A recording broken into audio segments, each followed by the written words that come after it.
DNA replication, right?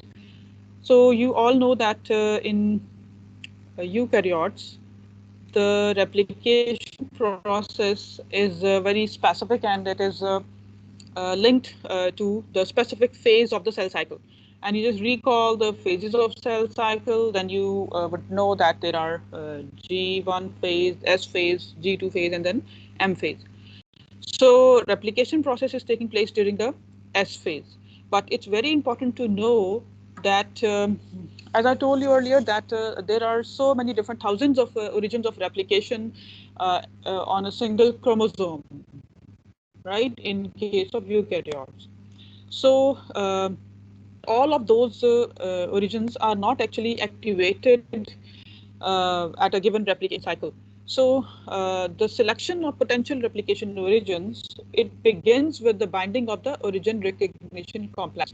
So this origin recognition complex consists of the initial proteins which recognize the DNA sequence along with other parameters to bind to that particular region. Okay, and this process of origin recognition, it takes place between late M phase and early G1 phase. So if you just look at the figure, you see that in the topmost line, you can see the yellow oval that is actually resembling the origin recognition complex.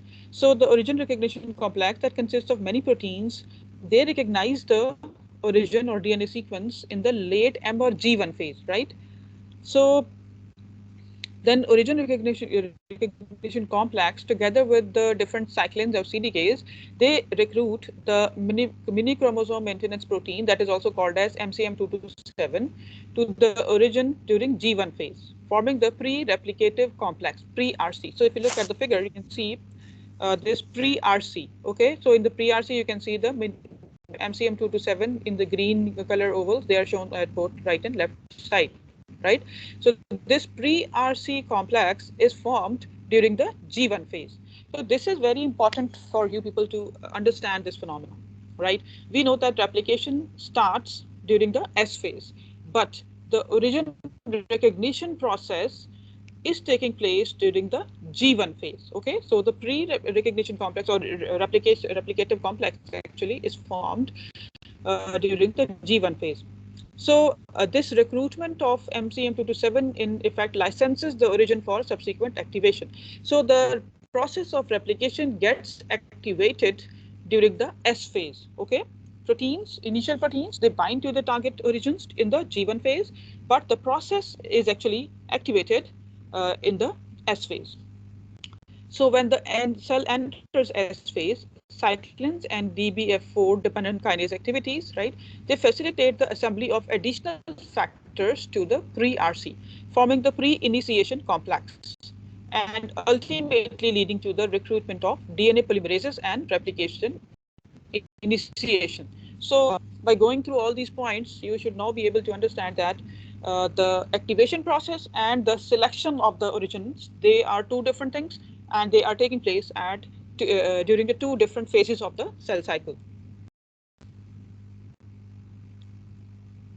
Okay, so I just want to know that if it's clear to you or if there is any question. Ma'am last वाली line फिर repeat कर दें. Yes, I'm just telling you that the origin selection with the help of different proteins is taking place during the G1 phase. Okay, but the replication process activation or the start or initiation of replication is taking place in the S phase, right? So these are two different processes, but they are taking place during two different phases of the cell cycle. Okay, so the selection and activation of origins of replication in eukaryotes, how they are regulated, what are the features of the chromatin or DNA sequence which are actually helping the origin recognition proteins to bind to the target regions, or how they are selecting the targets, right? So you can see a complex code consisting of primary sequence, multiple activating kinases, transcriptional activity, and local chromatin environment These are the four important features which are involved in selection and activation of origin of replication. Okay, so in the figure here, these 4 points are further elaborated. You can see here origin selection in higher eukaryotes. So despite the lack of sequence specificity, you know that in case of prokaryotes, we know that there is a specific sequence present on the genome or on the DNA sequence that is called as origin of replication. So in case of prokaryotes, that's very well defined, and that is very helpful in defining the origin of replications.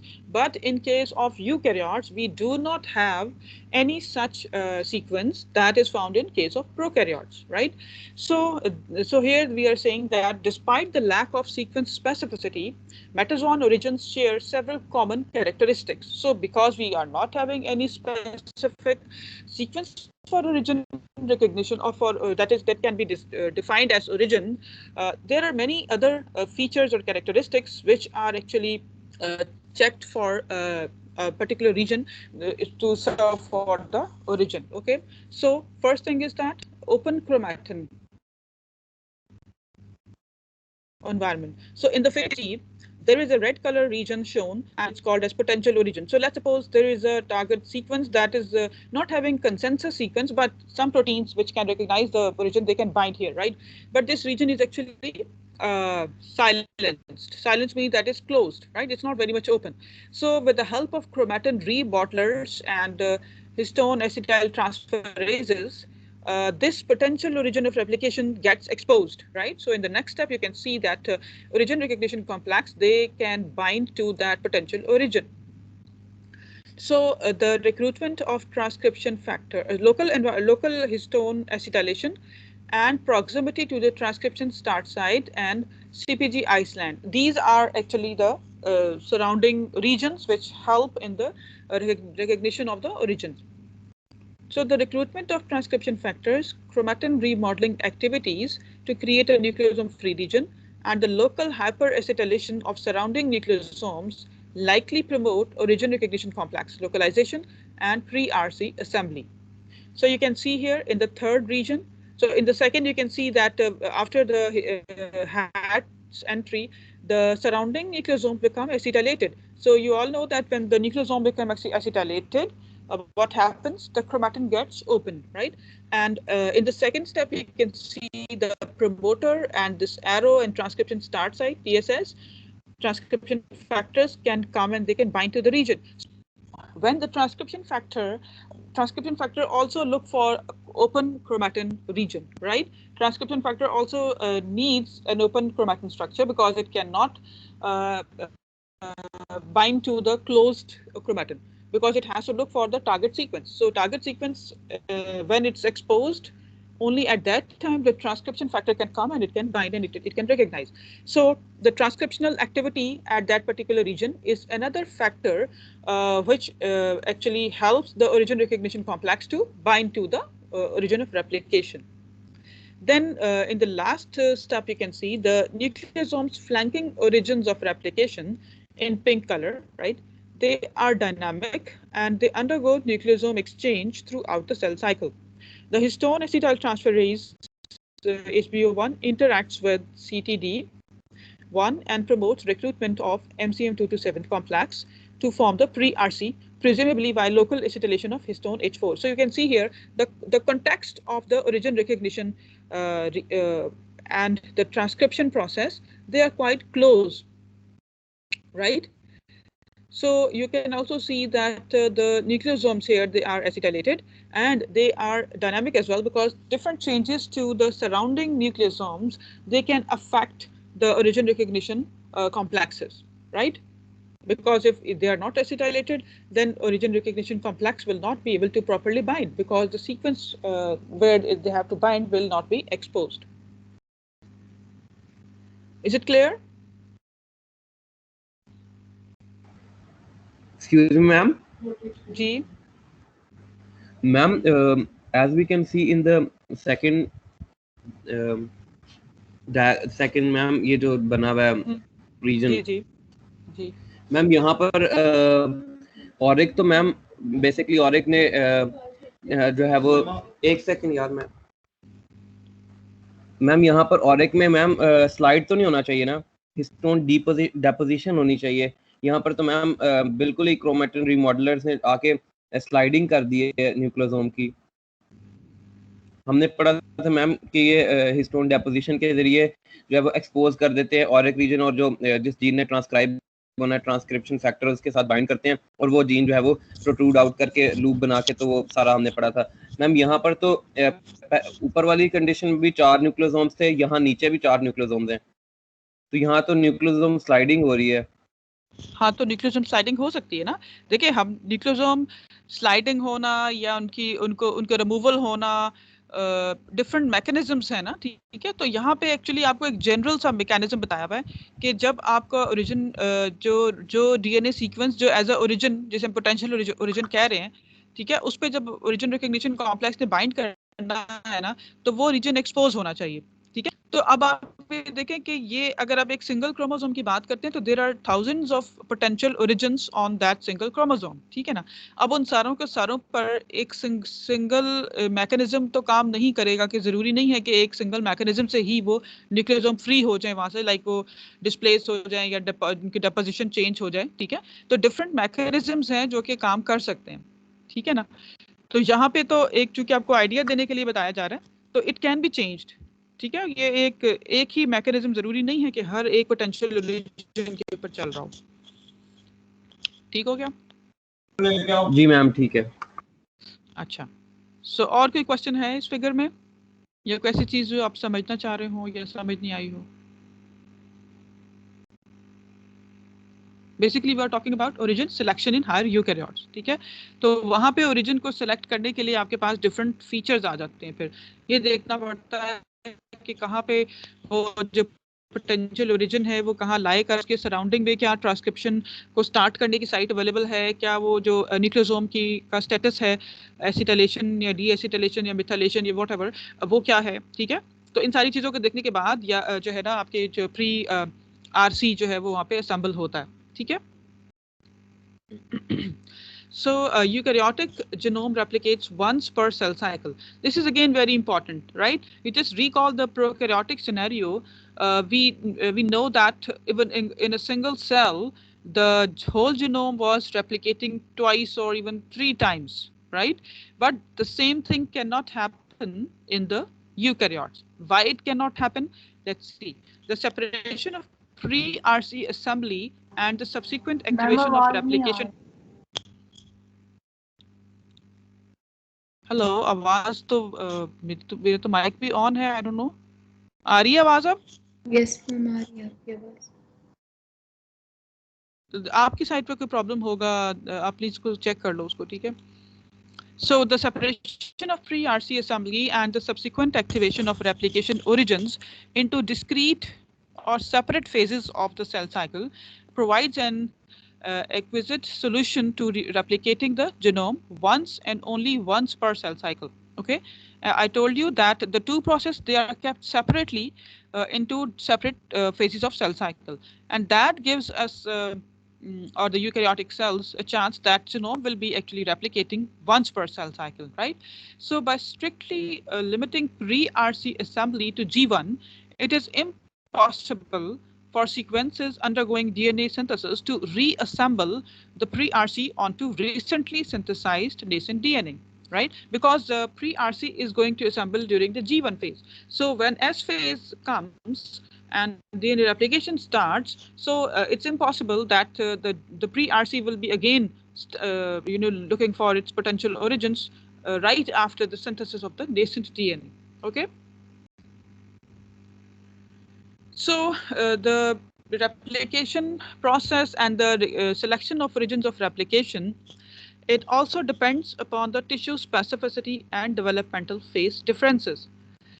In higher eukaryotes, DNA replication is a dynamic process responding to developmental and tissue specific requirements. So during early embryogenesis, S phase is only a matter of minutes, and it requires a higher density of replication origins than in differentiated cells. Okay, so it means that although we are having thousands of potential origins of replication on different chromosomes, but that means that means that all of these potential origins of replication are not activated in all of the tissues. Okay, so we can find differences in different tissues. It is possible that maybe some selected origins of replication are activated in heart cells, in skin cells, in other types of cells, but maybe some other potential origin of replication are activated in other cell types. And similarly, during different developmental phases, we can also find the differences, right? And you know that during embryonic divisions, S phase is very active, so it means that during that particular phase, all of the potential origins of replication would be actually activated, so that they are very efficiently and fastly replicating the whole genome. So the ability to remodel the selection and activation of replication origins in response to developmental cues is important to ensure that developmental and tissue-specific transcription programs are maintained while faithfully duplicating the genome. Okay, so it can also depend that what is the situation of the cell or the organism. For example, during some disease, or when cell is at a different developmental phase, or when there is some transition going on during the development, it is possible that different origins are actually activated. There.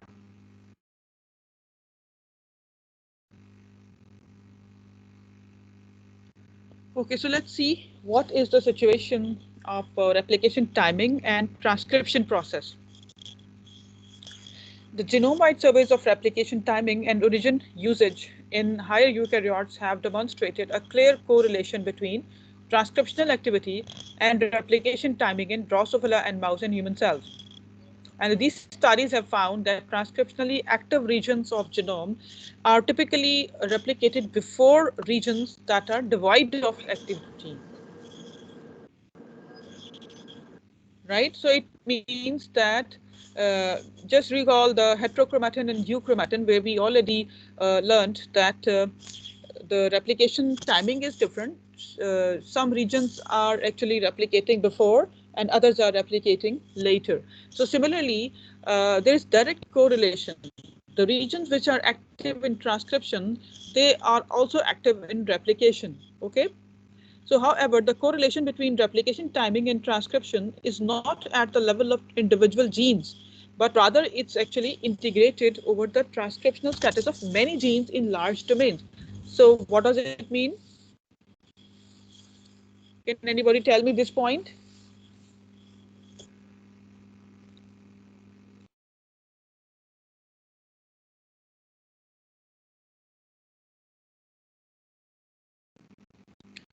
Sarah Mubin, can you hear me? Can you please explain this last point? Yes ma'am, ये जो इसमें यही बताया हुआ है कि जो jeans, जहाँ जो एरियाज जिनके अंदर जीन्स ज़्यादा होती हैं ना, वो जो है उनको उनकी रेप्लिकेशन जो होती है वो जल्दी होती है एज़ कम्पेयर टू के जो एरियाज मतलब न्यूक्लियोलस के पेरिफेरी पे होते हैं, वहाँ पर जीन्स चूँकि मैम वो बहुत ज़्यादा टाइटली बाउंड होती हैं, इसलिए उनकी रेप्लिकेशन भी थोड़ा लेट होती है। तो मैं मेरा तो ख्याल है कि यही बताया। नहीं, लास्ट पॉइंट, जो लास्ट पॉइंट बताया ना मैंने, उसका पूछ रही हूँ। एक second ma'am, relation between application timing.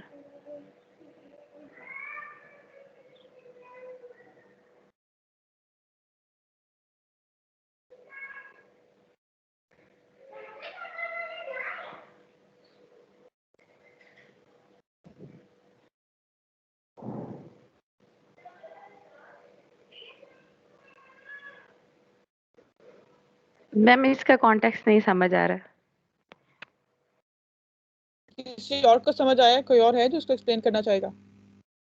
Last point जो है, देखिए आप जस्ट रिकॉल करें कि हमने जीनोम ऑर्गेनाइजेशन का पढ़ा है ना, ठीक है, और हमें पता है कि जीनोम जो है वो डिफरेंट उसकी हायरार्की एग्जिस्ट करती है।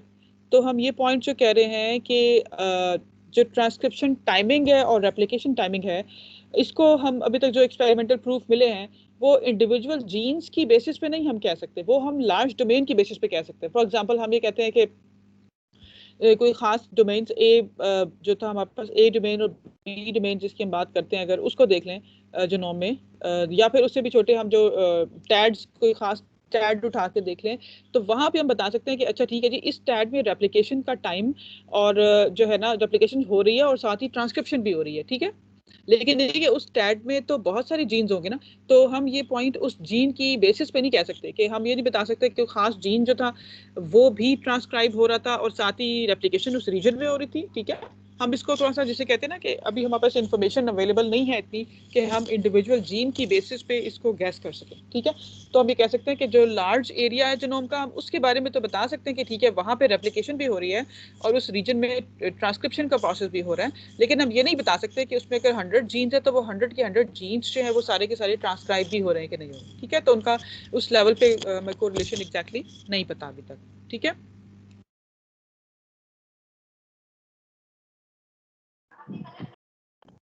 मैम समझ नहीं आ रही इसकी। क्या नहीं समझ आई आपको? आवाज आई है तूबा? पिछली जो हमने डिस्कस किया है उसकी आवाज आई है आपको? मैम जो स्लाइड नंबर 5 थी उसमें वो थोड़ा इशू आ गया था इंटरनेट का, तो वो मुझे पूरी नहीं समझ आई, पर इसको मैंने थोड़ा सा सुना है लेकिन मुझे क्लियर नहीं आ रही समझ। कि आपने बताया कि इंडिविजुअल जीन की बेसिस पे हम नहीं बताते, पर टैग जिस तरह के जिस तरह सीटी हमने पढ़ा है कि क्रोमोसोमल टेरिटरी जिसमें डिफरेंट जीन्स इन्वॉल्व, उनकी बेसिस पे हम बता सकते हैं कि ओवरऑल किस यहाँ पे रेप्लिकेशन हो रही है या नहीं हो रही, पर एक इंडिविजुअल जीन की बेसिस पे नहीं बता सकते शायद। इसमें हम जो देख रहे हैं ना तूबा, वो ये है कि रेप्लिकेशन टाइमिंग और ट्रांसक्रिप्शन टाइमिंग जो है ना उसको देखना चाह रहे हैं, ठीक है। देखिए आपके माइंड में ये क्वेश्चन तो आना चाहिए ना कि जब रेप्लिकेशन हो रही है तो क्या ट्रांसक्रिप्शन भी जीनोम में होती है कि नहीं होती, ठीक है।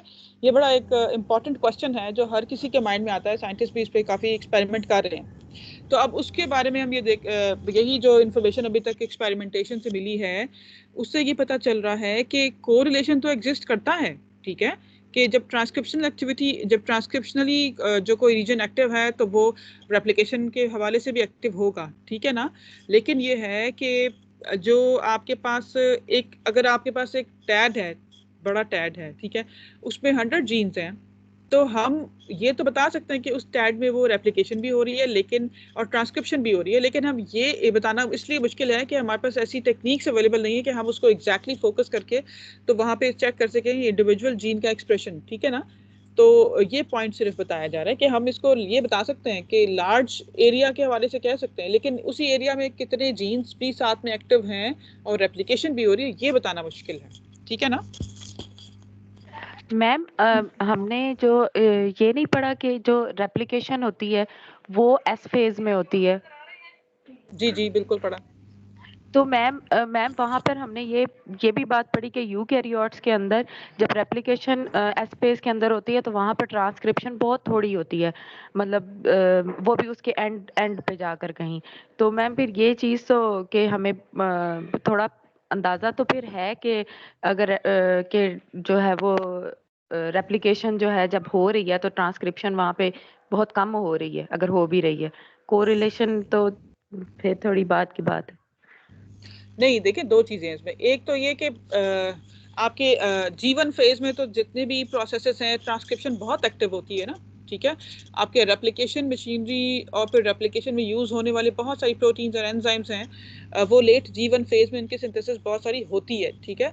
लेकिन ये है कि क्या थ्रू आउट आपकी जो एस फेज है उसमें ट्रांसक्रिप्शन का प्रोसेस साथ साथ चलता रहता है या कोई खास रीजन हैं जब वहां पर ही चलता है, ठीक है। तो अगर आप कंपैरिजन करें जीवन फेज से तो उसके मुकाबले में तो हम कहेंगे कि yes there is a chance के जीवन फेज के मुकाबले में ट्रांसक्रिप्शन का प्रोसेस एस फेज में कम होता है। लेकिन ये है कि जहाँ पे जो देखने में आया जो एक्सपेरिमेंटेशन से वो ये पता चला कि जहाँ जहाँ पे जिन जिन रीजन्स में ट्रांसक्रिप्शन का प्रोसेस हो रहा होता है एस फेज में, वहाँ पे रेप्लिकेशन का प्रोसेस भी एक्टिव हो रहा होता है, ठीक है। ये पॉइंट क्लियर हुआ है सारा आपको? जी मैम, जी मैम। ठीक है। तो अब फिर आप ये देखते हैं कि वहां पे हम ये देखना चाह रहे हैं कि अगर हम ये बात कह देते हैं तो फिर क्या हम इंडिविजुअल जीन को लेके बता सकते हैं कि हाँ जी ये फलां जीन है, ये भी ट्रांसक्रिप्शनली एक्टिव है और इस जीन के जो रीजन के आसपास एरिया वो भी वो रेप्लिकेशन हो रही है कि नहीं हो रही। तो ये बताना मुश्किल है। इसके मुकाबले में हम ये बता सकते हैं कि जो टैड है, जो बड़ा रीजन जिसमें वो जीन मौजूद है, वो रीजन जो है वो रेप्लिकेट हो रहा है और उस रीजन में ट्रांसक्रिप्शन भी हो रही है। ठीक हो गया? आई होप कि अभी क्लियर हो गई होगी बात आपको। Okay, so replication termination at forks, replication termination at telomeres जो है वो हम पहले ही कवर कर चुके हैं। ठीक है, लेकिन ये है कि आपको ये पता है कि जब आपके पास रेप्लिकेशन बबल्स बनते हैं तो नेबरिंग से जो आ रहे होते हैं रेप्लिकेशन बबल्स, वो कैसे फ्यूज होते हैं, वो कैसे वहां से हटते हैं, तो ये सारा प्रोसेस जो है ना कि कैसे होता है, let's see it. Replication in eukaryotes initiates from thousands of replication origins, right? The replication forks, they move through the chromatin until they encounter forks from neighboring origins. So in the figure you can see here that during the initiation, thousands of replicative DNA helicases are active, right? And they move towards each other, and then you can see the catenine structures and many other supercoil-like structures are formed during this process, which are being resolved with the help of topoisomerases. And then the approaching these replication forks, they have to be dissolved actually.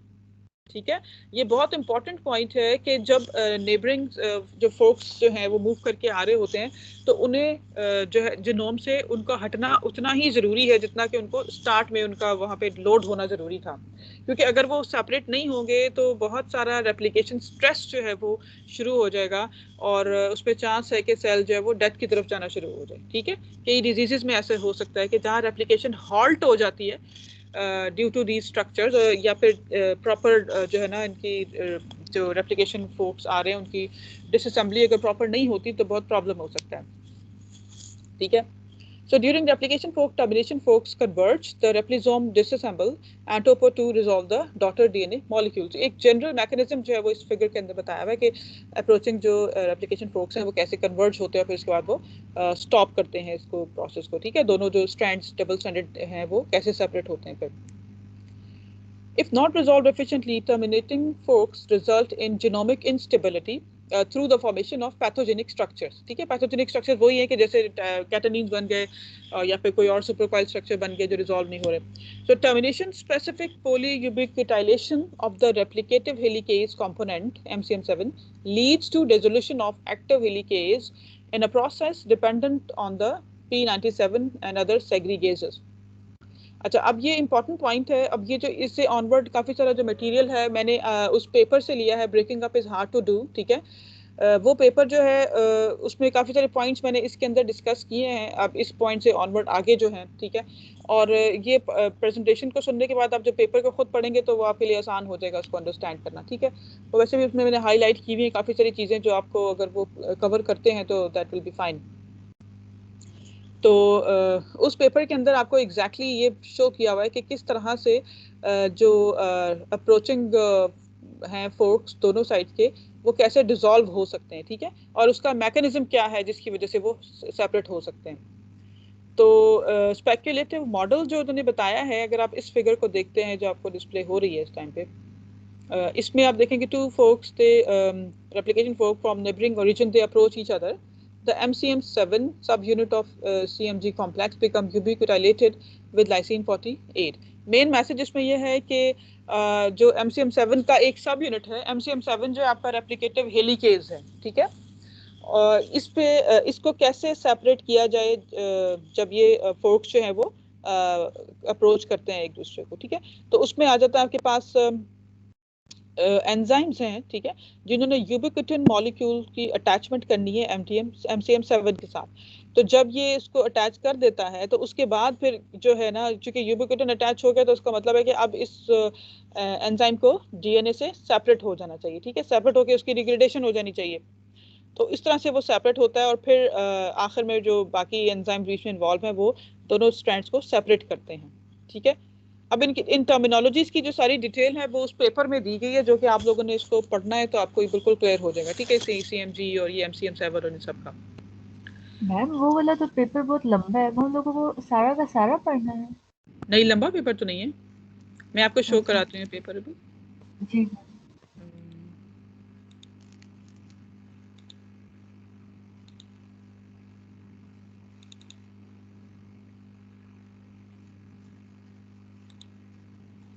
अच्छा, show हो रहा है paper आपको ये?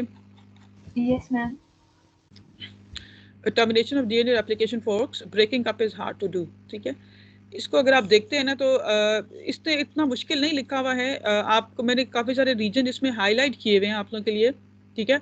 आप इसका introduction detail में पढ़ लें, और उसके बाद इन्होंने 2-3 मॉडल्स बताए हैं जो मैंने आपको उस प्रेजेंटेशन में एक्सप्लेन करूंगी, तो आपका ऑटोमेटिकली ये पेपर कवर हो जाएगा, ठीक है। मैम लेकिन आपने इसमें हाईलाइट भी किया है ना, तो इस वजह से आसानी हो जाएगी। जी जी, तो वो आपको आसानी हो जाएगी, ठीक है। वैसे तो ये टोटल 10 पेजेस हैं, लेकिन इसमें 7 पेजेस टेक्स्ट के हैं, जिसमें से भी 3 पेजेस के ऊपर फिगर्स हैं, तो वो आपका यानी टेक्स्ट तो उतना बहुत ज़्यादा नहीं है, ठीक है ना। तो मैम क्या हम आपके साथ नहीं करेंगे पेपर? जी, मैम ये हम आपके साथ नहीं करेंगे पेपर? मैंने ये जो प्रेजेंटेशन आपको बता रही हूँ ना, इस प्रेजेंटेशन में इस पेपर से पार्ट लेके तो आपको एक्सप्लेन कर रही हूँ, ठीक है मैम। तो उसमें आपको आसानी हो जाएगी। मेरे ख्याल में तो आपको मुश्किल नहीं होनी चाहिए फिर, ठीक है। Okay ma'am. Okay, so as we were discussing कि इस पेपर के अंदर इन्होंने जो है ना मॉडल्स प्रपोज किए हैं कि किस तरह से जो अप्रोचिंग रेप्लिकेशन फोर्क्स होते हैं वो टर्मिनेट कैसे होते हैं फिर, ठीक है ना। क्योंकि क्या होता है कि रेप्लिकेशन का प्रोसेस जब स्टार्ट होता है तो दोनों डायरेक्शन में रेप्लिकेशन फोर्क्स मूव करते हैं, सही है ना। तो अपोजिट डायरेक्शन में आने वाले रेप्लिकेशन फोर्क्स जो हैं वो टर्मिनेट कैसे होते हैं, तो इन्होंने 3 मॉडल्स प्रपोज किए हैं, ठीक है। तो इसमें one model is called as simultaneous removal of converging raplisome, which is explained in A, and the second model is sequential removal of converging raplisome, ठीक है, sequential removal. Third one is the passing raplisome. So simultaneous removal का मतलब जैसे कि word से ही पता लग रहा है हमें कि ये प्रपोज ये कर रहे हैं, ठीक है। ये मॉडल्स जो हैं ये प्रपोज मॉडल हैं, ये इन्होंने जो भी प्रेजेंट अवेलेबल इंफॉर्मेशन थी उसकी बेसिस पे प्रपोज किए, ठीक है ना। ये आप इसे कहते हैं एक्सपेरिमेंटली वेरीफाइड उस तरह नहीं है, but they are propose model.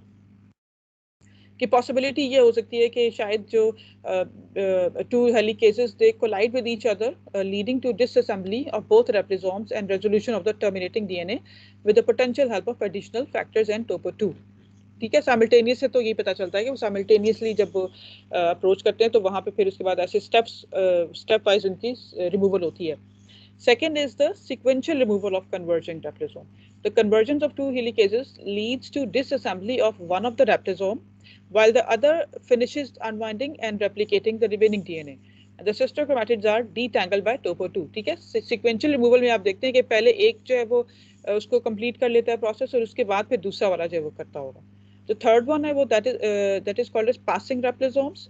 2 approaching forks, they pass each other at the termination side, as each helicase is traveling only on the leading strand, on the parental strand within the new sister chromatid. अब जो passing है उसका मतलब है कि वो cross कर जाते हैं एक दूसरे के, और उसके बाद अपने अपने जो हैं डीएनए के स्ट्रैंड्स है उनके ऊपर अपना प्रोसेस कंप्लीट करते हैं, और उसके बाद वो फिनिशिंग का स्टेप जो है वो आ रहा होता है, ठीक है। So these were the 3 main propose models, जो कि पता चलता है कि शायद जो फोक्स है वो इस तरह कन्वर्ज होते होंगे, ठीक है। अच्छा, अब उसके बाद एक और इम्पॉर्टेंट चीज़ है कि जो हमने ये पढ़ा शुरू में कि एक सिंगल क्रोमोसोम को हम देखते हैं तो thousands of potential origin of replication हैं, ठीक है। अब उन थाउजेंड पे फॉर एग्जांपल अगर 100,000 potential origin of replication exist करते हैं, लेकिन उनमें 50,000 30,000 जो है ना प्री आरसी कॉम्प्लेक्सेस बाइंड हुए हुए होंगे G1 फेज के अंदर। लेकिन अब ये है कि जब एस फेज में एक्टिवेशन होती है तो वो सारे के सारे एक्टिव नहीं होते, उनमें से हो सकता है 10,000 एक्टिव होते हों। तो जो डॉर्मेंट या इनएक्टिव ओरिजिन्स ऑफ रेप्लिकेशन होते हैं उनके साथ क्या होता है, वो कैसे रिमूव होते हैं, ठीक है। तो यहाँ पे भी इन्होंने जो है वो 2 मॉडल्स प्रपोज किए हैं। एक ये है इलोंगेशन मॉडल कहते हैं उसको, और सेकंड टर्मिनेशन रिमूवल, ठीक है, elongation removal and termination removal. So two possible mechanisms for dominant origin removal from chromatin. Inactive MCM 2 to 7 complexes may be removed as active forks approach them.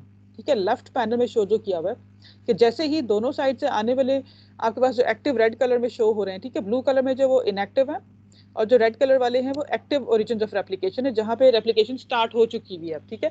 तो बीच में जो आ रहे हैं आपके पास इनएक्टिव एमसीएम, इन्हें कैसे रिमूव करें? फर्स्ट मॉडल कह रहा है कि इलोंगेशन, जैसे जैसे वो इलोंगेट होते हैं तो वो हटते जाते हैं, ठीक है। जैसे फिजिकली नहीं आप मूव करते जाते तो साथ में जो भी चीज आ रही होती है उसको आप रिमूव हटाते जाते हैं, समथिंग लाइक दैट। और जो सेकंड मॉडल है वो ये है कि टर्मिनेशन रिमूवल, कि जब वो सारे ड्रैग करके एक जगह इकट्ठे हो जाते हैं, ठीक है, टर्मिनेट जब होना होता है उसमें, तो उसके बाद फिर बाकी स्टेप्स जो है वो आते हैं, वो उनको रिमूव करते हैं। लेकिन इसके बारे में बहुत डिटेल्स अवेलेबल नहीं है। दो मॉडल्स ही प्रपोज किए हैं इन्होंने कि जब ये सब इस तरह से क्लोज आ जाते हैं तो उसके बाद फिर जो MCM7 की यूबिक्विट एनालिसिस होती है तो फिर जो है वो यहाँ से रिमूव होते हैं DNA के ऊपर से, ठीक है। क्लियर है ये? इसमें कोई क्वेश्चन करना तो पूछ लें।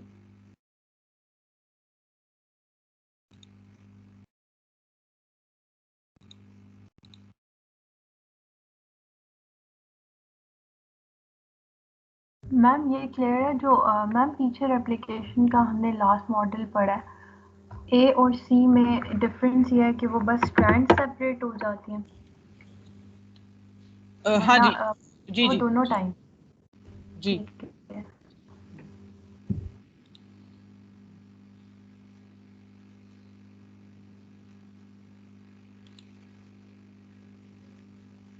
इसमें और कोई क्वेश्चन है इस वाले पॉइंट में कि जब बहुत सारे ओरिजिन ऑफ एप्लीकेशन जो है वो अवेलेबल होते हैं लेकिन एक्टिव जो है वो कुछ होते हैं और जो इनएक्टिव रह जाते हैं उन्हें भी हटना होता है बीच में से, क्योंकि जैसे जैसे रेप्लिकेशन का प्रोसेस मूव कर रहा होता है ज़ाहिर पूरा जीनोम रेप्लिकेट होना है, तो फिर उनकी भी रिमूवल जो है वो इम्पॉर्टेंट है कि वो रास्ते से हटते जाएं और क्लियर होता जाए पूरा। Okay, so what is the situation of histone deposition and nucleosome assembly during replication? You all know that histone proteins, they disassemble and they get assembled during the process of replication, right? Not only during replication but in other processes as well. So to enable propagation of chromatin, cells have evolved efficient nucleosome assembly machineries. These include components of the replication machinery, nucleosome remodelers, and diverse class of proteins known as histone chaperones. The histone chaperones mediate the stepwise process of disassembly and reassembly of nucleosomes. The histone chaperones are typically highly acidic proteins that bind dimers of H2A, H2B, H3, H4, or assemble intermediates such as H3, H4, etc. And several histone chaperones are specific for histone variants. So histone variants do exist. ठीक है, histones की variations हो सकती हैं जिसमें कुछ modifications हो और वो उनको कैरी करने के लिए प्लस उनकी असेंबली या डिसअसेंबली के लिए डिफरेंट चैपरॉन से वो काम कर सकती हैं. So the passage of replication fork requires the temporary removal and subsequent reassembly of the parental nucleosomal histones along with the full complement of newly synthesized histones. ठीक है, आप सब लोग को ये बात तो क्लियर है कि पूरा जो क्रोमैटिन है उसने पूरे ने डीएनए ने भी रेप्लिकेट करना है, तो साथ जो आपके पास हिस्टोन प्रोटीन्स हैं उनको भी दोबारा से असेंबल होना है. ठीक है, तो आपके पास जो पेरेंटल या ओल्ड जो हिस्टोन प्रोटीन्स हैं उनकी भी डेपोजिशन जो है वो होती है और फिर न्यूली सिंथेसाइज्ड वाली जो है उनकी भी होती है. लेकिन इन दोनों तरह की जो हिस्टोन प्रोटीन्स हैं उनकी जो असेंबली है वो रिक्वायर करती है कि चैपरॉन प्रोटीन से वो हेल्प करें. ठीक है, so nucleosomes are a barrier to DNA access, and during DNA replication they are disassembled ahead of the replication machinery, the replisome, and reassembled following its passage. The histone chaperone chromatin assembly factor, which is also called as CAF1, it interacts with the replisome and deposits H3H4 directly onto the newly synthesized DNA. Therefore, CAF1 is important for the establishment and propagation of chromatin structure. So at the replication fork, histone chaperones direct histones towards two different deposition pathways. One is nucleosome recycling and other is de novo nucleosome assembly from newly synthesized histones. ठीक है, दो main points है. एक तो nucleosome recycling, of course recycling आप किसकी करेंगे, जो कि ऑलरेडी अवेलेबल है उसी को रिसाइकिल करना. ठीक है, जो ओल्ड वन है. डी नोवो न्यूक्लियोसोम असेंबली वो है कि जो न्यूली सिंथेसाइज्ड हिस्टोन्स हैं, ठीक है, उनकी भी असेंबली जो है वो जीनोम पे करनी है, क्योंकि आपको पता है कि जो डॉटर स्ट्रैंड है वो भी साथ उसकी सिंथेसिस हो रही है. सो इन दिस फिगर, इसको मुझे बड़ा करना. Yes, in this figure you can see the whole process of different chaperones which are helping in assembly and disassembly. So you can see the parental chromosome on the chromatin on the left side, right? And the blue colored histones are the old histones, H3, H4, and the pink color histones are the newly synthesized or de novo histones. So you can see here FACT, FACT, the yellow color structure. This is the chaperone. ASF1, the orange triangle, this is also chaperone, histone chaperone. And then you can see here MCM2 here is also chaperone. And then you can see another one is, yes, CAF1, right? So CAF1, ASF1, FACT, and MCM2, they are all actually histone chaperones, right? So histone chaperones, they orchestrate nucleosome assembly during DNA replication. Nucleosomes are removed ahead of the advancing MCM helicase complex and reassembled onto the daughter strands after the passage of the replisome. The transfer of H3H2 tetramer occurs conservatively. It is distributed as a single unit onto one of the two daughter strands, right? FACT, MCM27, and ASF are histone chaperones that might be involved here. So de novo assembly of nucleosome occurs primarily via CAF1, which receives histone dimers from ASF1 and deposit H3H4 tetramers. Other chaperones deposit H2A, H2B to complete recycled and de novo nucleosome assembly. The timely assembly of nucleosome is critical for replication fork progression and lagging strand synthesis. So after assembly, nucleosome positions are fine-tuned by ATP-dependent chromatin remodelers, right? So you can see here the important role of histones, their deposition, and the involvement of all these histone chaperones here in the process of replication, right? So again, you can see here the leading strand is showing on the top, and the lagging strand is showing on the lower side, right? And you can see different histone chaperones and their interaction with each other, right? Because they carry the histone, then they have to keep them for a short time, and then they have to assemble these histones onto the DNA, okay?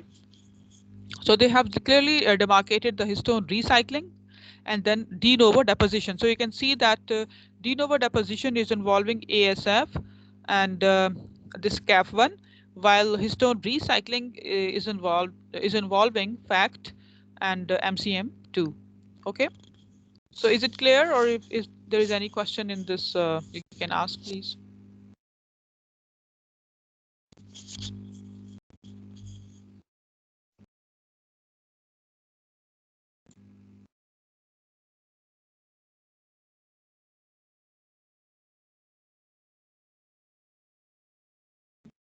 कोई question है इसमें जो आपको समझ नहीं आया या आप इसको देखना चाहें?